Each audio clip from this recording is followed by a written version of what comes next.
Olá, querido, graça e paz, bem-vindo ao meu canal. Hoje eu queria compartilhar com vocês uma reflexão. Tava conversando com uma amiga ontem e essa conversa me trouxe umas reflexões assim tão forte e eu compartilhei lá no Instagram, compartilhei num grupo que eu tenho, vou deixar o link aqui embaixo, que é onde eu falo que é os meus rascunhos, né? Assim, antes de virar vídeo, né? Eu sempre compartilho lá com eles. E nem tudo vira vídeo, né? Então tem coisas que fica lá só em áudio. E uma conversa que a gente teve sobre processo e propósito. E aí deixa eu contextualizar para vocês entenderem. Eu não sei se você já parou para pensar nisso, mas já parou para pensar que tem muitos processos que você vive, ou viveu, ou está vivendo, que poderia ter sido evitado, que talvez você poderia não vivê-los, e você está vivendo porque, na verdade, é a forma que Deus está usando para realinhar você a rota que vai te levar para o propósito? Deixa eu contextualizar. Eu estava conversando com uma amiga, a gente estava falando justamente sobre essa mudança, esses processos que ela viveu na vida dela, que levaram ela a uma mudança de ciclo de 360. Ela morava numa cidade, que é a cidade que ela praticamente não nasceu ali, mas morou a boa parte da vida ali, casou, teve filho, e então ela viveu um bom tempo se dedicando à casa, né, família, marido, filho, e ficou fora do mercado de trabalho um bom tempo. E de repente surge uma oportunidade de trabalho que eles consideraram que era bem interessante. E ela foi, só que era em outra cidade distante de onde ela morava. Então ficou meio que complicada essa logística dela de voltar para casa. E eles decidiram por que não se mudar para ficar mais próximo desse local de trabalho dela. Só que eles não estavam entendendo que isso já era parte do propósito de Deus. E aí eles se mudam, né? Ainda tentando se ajustar a essa rotina. E de repente Deus muda tudo. E quando eu falo tudo é tudo. Ela vai trabalhar lá, Deus começa a investir em outras fontes de renda para o esposo dela. Eles trocam de igreja, trocam o círculo de amizade. Não é que eles abandonaram os amigos, não, entende? Mas mudou o círculo de amigos, eles fizeram novas conexões. Deus mudou tudo. E quando foi agora, chegou o tempo de um novo ciclo, que era ela sair desse local onde ela iniciou. E ela falou para mim: Isabela, eu já sentia Deus falando comigo, eu sentia já que estava chegando o tempo, mas eu fiquei preocupada, porque afinal de contas é uma fonte de renda, né? Ainda assim eu ajudo em algumas coisas aqui com meu esposo, não é a renda principal, mas a gente sabe, né? Toda fonte de renda, segunda renda é importante. E eu realmente fiquei preocupada com isso e fiquei protelando. E aí aconteceu uma situação lá que ela acabou decidindo sair meio que, tipo, aconteceu, né? E ela ficou bem chateada porque não foi do jeito que ela gostaria, foi de uma movimentação brusca, né? E ela saiu e a gente chegou à conclusão que ela poderia ter saído de maneira tranquila se ela tivesse tomado a decisão que ela tinha que tomar, que ela não tomou. Veja bem. E aí, a gente conversando, eu falei pra ela assim, amiga, eu não sei se você tem essa percepção, mas a percepção que eu tenho é a seguinte: Deus, ele já tinha o propósito de fazer isso que ele ia fazer, trocar vocês de lugar, de igreja, de tudo, porque era um novo ciclo iniciando na vida de vocês que envolvia essas mudanças. Só que se Deus chegasse para vocês e dissesse assim, ó, vamos lá, peguem as suas coisas, escolham, procurem uma casa para morar no tal lugar e vão. Vocês não iriam, porque não tinha nada palpável que conectasse vocês a essa mudança. Vocês não iam tomar essa decisão, talvez não duvidariam da voz de Deus, mas vocês iam ficar protelando a decisão para poder ir. E aí o que Deus faz? Deus vai criando pequenas situações que estão conectadas ao propósito, e aí você vai vivendo essas pequenas situações para que você possa tomar as decisões aos poucos, de forma, vamos dizer assim, homeopática, até você viver plenamente o propósito de Deus.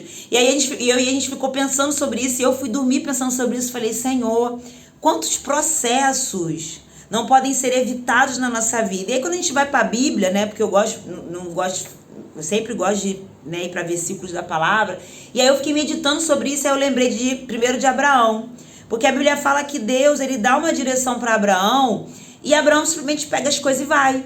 E esse era um dos segredos de Abraão ser tá na listagem dos homens de fé e tudo, era a obediência total.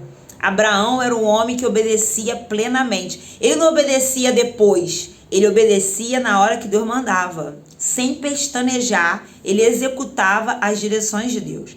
E quando a gente vai para Ló, que era o seu parente e que viveu tanto tempo com ele, a Bíblia fala que quando Deus decide destruir Sodoma e Gomorra e vai atrás de Ló para trazer ele, envia anjos, se você ler lá, Ló praticamente arrastado, porque ficou lá tentando entender o que estava acontecendo ao invés de obedecer imediatamente a direção de Deus. E olha que dessa vez não foi uma voz, tinha um anjo falando com ele estava vendo o anjo. E olha o nível espiritual que Ló estava. E ainda assim, Ló não consegue ter uma obediência total. E qual foi a consequência disso? Ele sai com a sua família e tudo fica. Ele perde tudo. Não dá tempo dele sair de lá com as suas coisas. Tudo fica. Tudo se perde. Tudo fica lá. Tudo. Tudo. Não tem tempo de salvar nada. E aí eu me pergunto assim, e aí eu quero fazer essa pergunta pra você, que foi a que eu me fiz.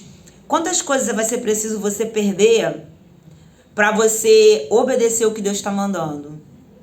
Quantas perdas vão ter que continuar sendo permitidas na sua vida para que você se posicione como Deus quer que você se posicione?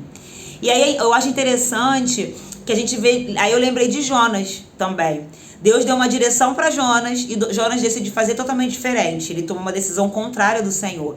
E a Bíblia fala que o barco quase naufraga, Jonas é lançado na barriga da baleia. E a gente vê que essas sequências de tragédias que vão acontecendo com Jonas era castigo? Não, era realinhamento. Era Deus realinhando Jonas ao propósito. Porque Jonas tinha um propósito dado por Deus. E o propósito de Deus sempre vai se cumprir, gente. Sempre. Eu falava, inclusive, esses dias numa aula que eu dei. E eu falava para o pessoal, gente, essa música, né, que tem, quem tem promessa não morre. Morre.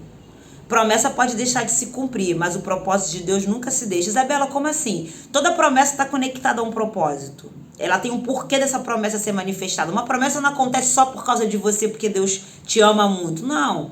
Toda promessa está conectada a um propósito maior. E ainda que você não viva a promessa, o propósito maior se cumpre. Isabela, onde é que tem na Bíblia isso? A trajetória dos Hebreus. A Bíblia fala que Deus prometeu que ia dar a terra para o povo dele. Só que a Bíblia diz que esse povo morre no deserto. E é levantada uma nova geração, e é essa geração que entra tirando Josué e Caleb. Nem o próprio Moisés entrou. Olha que interessante. Eles não tinham promessa? Só que o propósito de Deus era levar o povo. Agora, qual povo seria? Estaria debaixo da disposição em obedecer à voz de Deus. Pensando no mesmo povo hebreu, a gente vê que acontece, gente? Então, Isabela, quer dizer que se eu obedecer a Deus 100% eu não vou viver processo nenhum? Claro que vai. Porque existem também processos que eles servem para te transformar, para te transicionar também a ser aquela pessoa para viver o propósito. E a gente vê isso também em Hebreus. A Bíblia fala que o caminho que Deus faz com Israel é longo, mas tinha um caminho curto. Só que Deus fala que não vai levar Israel pelo caminho curto, porque se eles vissem os filisteus em guerra, eles iriam recuar. Por quê? Porque já era um povo escravo. E agora Deus estava transicionando um povo de mentalidade escrava para transformar eles em guerreiros e herdeiros. Porque eles iam herdar Canaã, mas iam ter que guerrear por Canaã. Então, Deus escolhe o caminho mais longo para ir transformando esse povo dentro desse processo. E aí, qual foi minha reflexão, gente, diante disso tudo? Primeiro, a gente precisa aprender a obedecer a Deus imediatamente. Isabela, mas essa sua amiga, né, que você deu exemplo no início, Deus chegou a falar para ela, olha, pega tuas coisas e vai? Essa aqui é a questão. Não. Por que Deus... essa foi a conclusão que a gente chegou. Porque se Deus falasse para ela isso, eles não iriam. Eles iam ficar protelando, eles iam ficar adiando. E a gente não tem tempo para ficar adiando mais nada. Deus é eterno, mas nós não. Né? Então, assim, tem um ciclo de Deus acontecendo, tem um tempo de Deus para as nossas vidas e a gente precisa ir aprendendo, se posicionando nele. Então, como Deus sabia, né, conhecendo o coração dela, que ela não ia obedecer imediatamente à direção, o que Deus faz? Inicia pequenos processos que vão realinhando ela a rota. Então, a minha oração por mim e por você é que, primeiro, a gente aprenda a obedecer a Deus de forma imediata, para que a gente possa evitar processos desnecessários e perdas desnecessárias, como foi o caso de Ló. Segundo, é que quando nós estivermos dentro de um processo, que o propósito do processo, né, é nos tornar alguém apto para o propósito, né, que a gente possa ter a maturidade de falar, Deus, o que o Senhor quer que eu faça aqui nesse deserto? Que a gente seja como Josué e Caleb, pessoas que viveram todo o processo, se tornaram quem tinham que se tornar e desfrutaram da promessa e viveram o propósito. Que essa palavra possa te abençoar como me abençoou. Graça e paz.